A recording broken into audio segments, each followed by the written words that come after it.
Hello everyone, I'm the Saxy Gamer. Today we're here for another Civilization 6 Leader Spotlight, where today we'll be taking a look at Saladin of Arabia. So getting right into things, Saladin's first ability is known as Righteousness of the Faith, and what it does is it makes it so that the worship building for Saladin's religion can be purchased by any player for just 1/10 of the usual faith cost, and the worship building is enhanced to add 10% to the science, faith, and culture output of Arabian cities. So I think that Righteousness of the Faith is actually a quite strong ability, namely in the fact that it makes it so that his worship buildings provide 10% science, culture, and faith, to the cities that it's built in. That's honestly on the same level as Korea Insane, because it's providing the same 10% to science and culture and faith as well. So it's very good part of his ability. And in addition to that, the fact that the worship building can be purchased for just 1/10 the normal faith cost, that is very strong as well, because normally what that does is it makes it so that you can purchase the worship building for like 20 or 30 faith, and whenever you're going faith as Saladin, that's practically free, because you're going to be getting more than that in just one turn.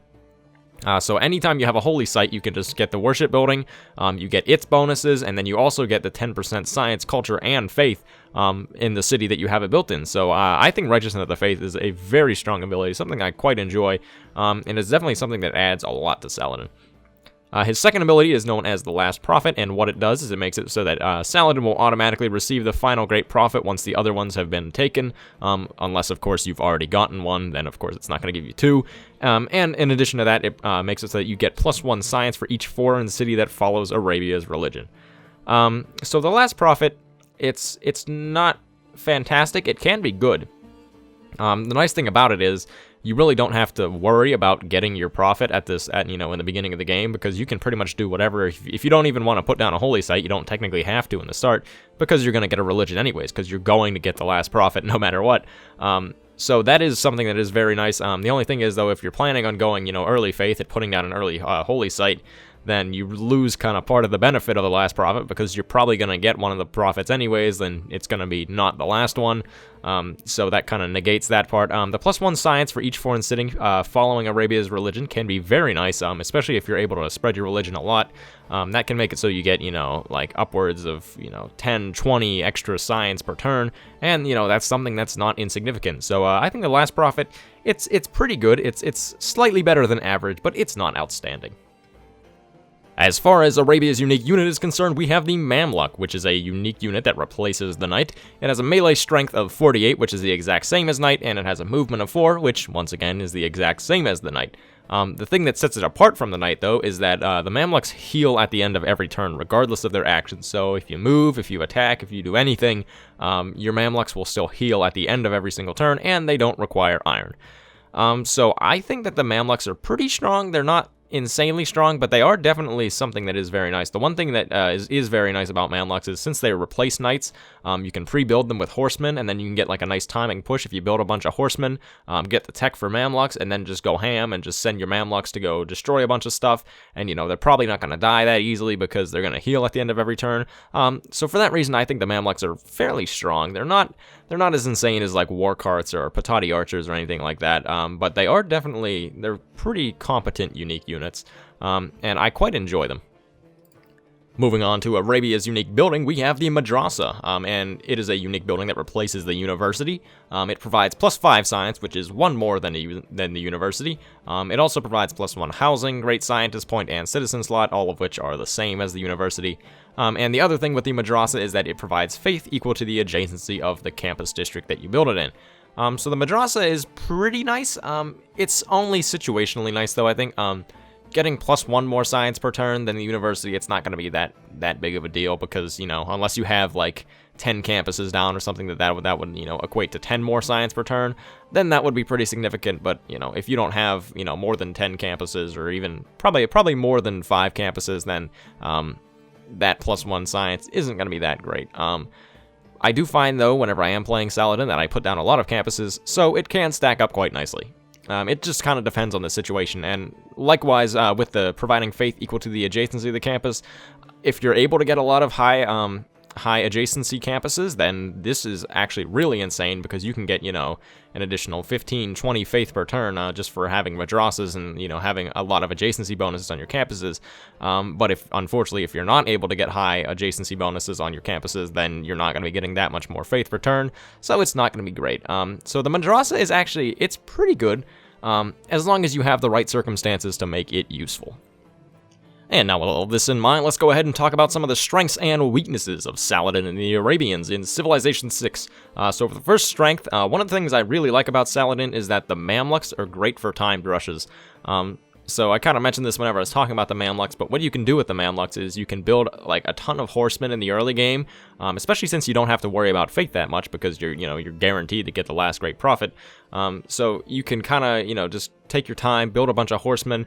Whenever you get stirrups, so you unlock the mamluks, then you can upgrade all your horsemen into mamluks and just go and just rush somebody, and it's quite a good strategy. And your mamluks are quite strong unique units, and like much like knights are even just quite strong units as is, so having upgraded knights makes it just even a little bit better because you're not going to lose as many because they're going to be able to heal faster, and they're going to hit for a little bit more, especially if you're able to combine the mamluks with the one great scientist. I can't remember his name, but the one that provides additional healing to adjacent units, that stacks in addition with the mamluks. So if you're able to get that great scientist, which you quite easily can with Saladin because you're probably going to have a lot of campuses, you can get that great scientist, you can get your mamluks, and you can go crazy, and your mamluks will be so tanky, so hard to kill. They're going to be at full combat strength because they're pretty much always going to be at full health, and they're just going to be very, very strong units. So I really like the mamluks just because of where they are in the tech tree. It's just a nice spot for them, and it's great for timing rushes. The other strength of Saladin is that he has very strong synergies. So whenever you're playing Saladin, you're going to be going for faith and science, because that's kind of just the wombo combo of Saladin. Because, he gets a lot of science bonuses from his unique building and from the Last Prophet providing +1 science for each foreign city that follows his religion. So that's one thing. You could then stack that on with the religious belief that gives +1 science for every, I think it's 5 followers in foreign cities. So then you can get even more science from other people people in other civilizations following your religions. And then you're also going to be getting a little bit of faith from the madrasas. You're going to be getting the +10% science from having your worship building in a holy site in the city. So it all just kind of synergizes well, and he's like the perfect candidate for the faith science game, and for that it works very well, I find, actually. As far as weaknesses go, the one thing that really kind of hurts Saladin in a little bit of the science game is that he doesn't get any production bonuses, and that is a big part of playing science, is that you do want to have production bonuses so you can build your space parts faster, but provided you get a good enough spawn, it's not going to be a huge weakness. But if you don't really have very many production or high production cities, it is going to impact your ability to play science. So hopefully you can get far enough ahead in just raw science that it's not going to matter, but it does kind of suck to not have any bonuses to production. And the other really big weakness of Saladin is that he has an extremely limited playstyle choice. Whenever you play Saladin, you are going to go faith and science, and you're probably not going to deviate from that very much. You might take, a quick domination break to go conquer your nearest neighbor with mamluks, but aside from that, you're just going to go right back to faith and science. You're going to be cranking out missionaries and apostles, and you're just going to be putting down campuses like mad, and, well, that's all you're going to do, and it doesn't matter what the game is, you're going to be playing that same style if you're playing Saladin all the time. The good thing about this is he fits that playstyle extremely well, but I still do consider it a weakness that really is the only thing he can do. And now it is time to give Saladin his tier ranking. So if you're new to the series, what we do is we give each civilization a tier ranking in each of the 4 victory types, so domination, science, culture, and religion, and we give them an overall rank as well that takes into account things such as versatility, spawn bias, unique units, and such things like that. So without further ado, let's go ahead and rank Saladin. So domination's up first, and I think Saladin deserves a B in domination. He's not an outstanding domination leader, but you can go for some really good domination gameplay if you're able to get a really nice timed rush with his mamluks, because the mamluks are quite strong, and provided you have the synergy with the great scientist that provides additional healing as well, you can stomp through a lot of your neighbors with a good mamluk rush. So for that reason, I think he deserves a B.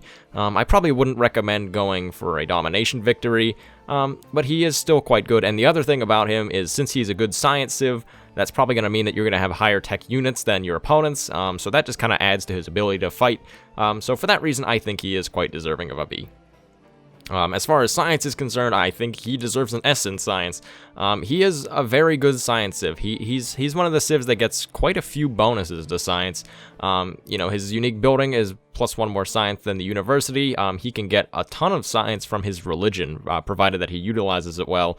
If you're able to spread your religion to your nearest neighbors, get a lot of foreign cities following your religion, and you can stack, you know, the Last Prophet's ability with the religious belief that gives you science from followers in other civilizations, you can accumulate quite a bit of science from religion, and that is super strong. And then in addition to that, you're going to have your worship building, which provides plus 10% of the science to each city that you have the building constructed in. So that's just going to stack on even a little bit more and make it quite strong in science.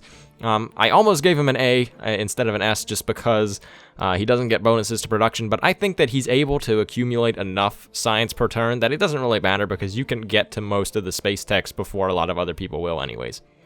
So for that reason, I think he is quite deserving of an S. As far as culture is concerned, I think he deserves a C in culture.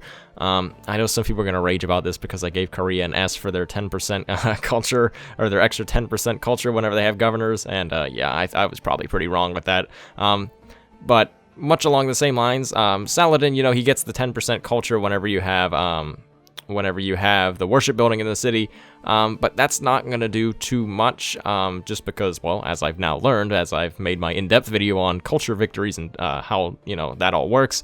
If you haven't seen that, go check it out, but culture in itself is not going to contribute to a culture victory in any way. It's going to help you be defensible against a culture victory, but just getting plus 10% culture is not going to be too great. It is going to push you through the civics a little bit faster, which kind of allows you to, like, neglect some theater squares that you would otherwise have to put down. But I would not recommend going culture as Saladin just because you have a lot better options. So for that reason, I think he is deserving of a C. And lastly, we have religion, and I think he is deserving of an S in religion. He's probably one of the best faith civs in the game, just because a lot of the faith civs hardly get any bonuses to faith, but Saladin gets quite a few bonuses to faith. So first off, you're always guaranteed a religion with Saladin, which is incredible, especially if you're playing on higher difficulties. I'm sure some of you may know that sometimes getting a religion on, like, deity can be quite difficult, but Saladin, you don't even have to care. Like, you don't have to you don't have to rush astrology. You can focus on just, you know, building settlers, building your empire up, and you'll get the profit anyways. So that right there is just a huge bonus. In addition, the worship building costing 1/10 the usual faith cost is incredible because you can get them for pretty much free in every city. So you'll be getting their bonuses from that, you know, like whatever faith or whatever worship building you pick, you'll be able to get those bonuses pretty much right away. And then in addition to that, you're going to be getting plus 10% faith for having the worship building in the city. So that just stacks on even more.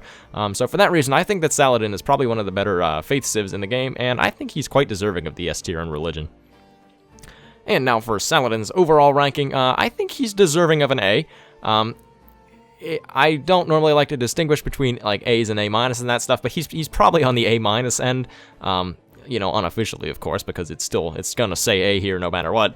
But he's a pretty good civ. What he's intended to do, he does very well.